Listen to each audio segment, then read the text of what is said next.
Kyle with Resolve, and we've partnered with the Physician Philosopher to bring you some tips today on physician contracts. And whether you are leaving training and seeing your first physician contract, or whether you're transitioning in your career, we hope you'll find these tips and educational points helpful for you as you're reviewing those documents. So the first thing that I want to have you guys take a look at is making sure that you have leverage. And what I mean by leverage is you can review a contract and say that you don't like 10 or 15 terms in it, but if you don't have a good option, an option B or an option C to walk to and to utilize in that negotiation, it's going to be really difficult to have those changes put into effect. And so make sure you create that leverage for yourself. Make sure you've done your research. Make sure you've surveyed the entire market and the geographic area that you want to be in. Make sure you've got multiple offers if you can, which will help you not only realize your value, but will also give you that empowerment to ask for these changes and hopefully get them effectuated once you realize which pain points you've got. So the first thing is have multiple offers when you're out there. The second thing that I want to make sure that you do before you enter into any negotiation is to understand your value. And what I mean by that is every employer is going to reference fair market value.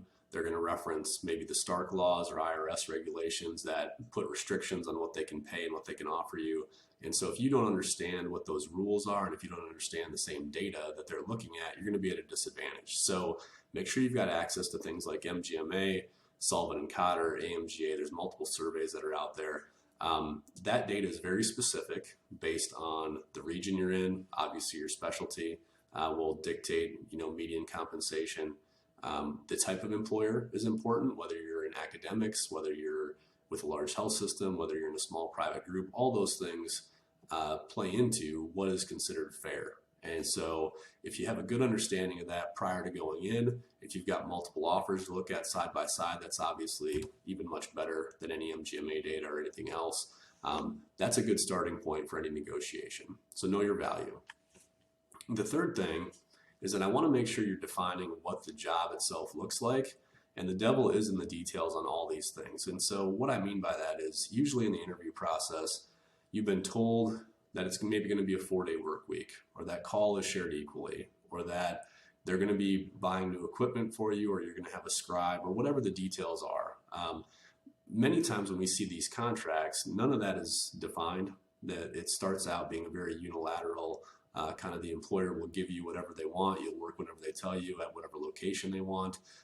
That doesn't set itself up very well for a good, productive relationship. And so making sure you've got the things that are most important to you defined in the contract should help your satisfaction with that position long term, which is what the employer wants as well. They want to make sure you're happy. It's expensive to recruit physicians. And so I think focusing on this is really an area that can benefit you long term.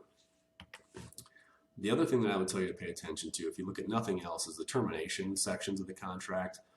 Over 50% of physicians will leave their first job in the first couple of years.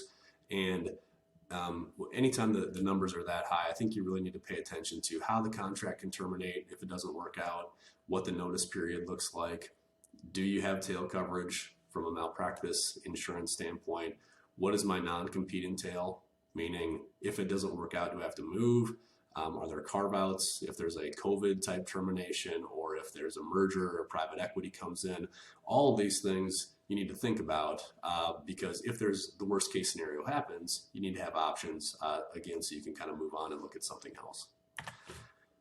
The last thing that I would tell you is make sure you're willing to make the ask. We have a lot of physicians that have self-doubt, especially as they're coming out of training, that they're not worth whatever the numbers suggest they're worth, or that they don't want to ruffle feathers by asking for things like call being shared equally. There are very few standard contracts. There are very few employers that won't make any changes to these things, especially if they need you and they want you.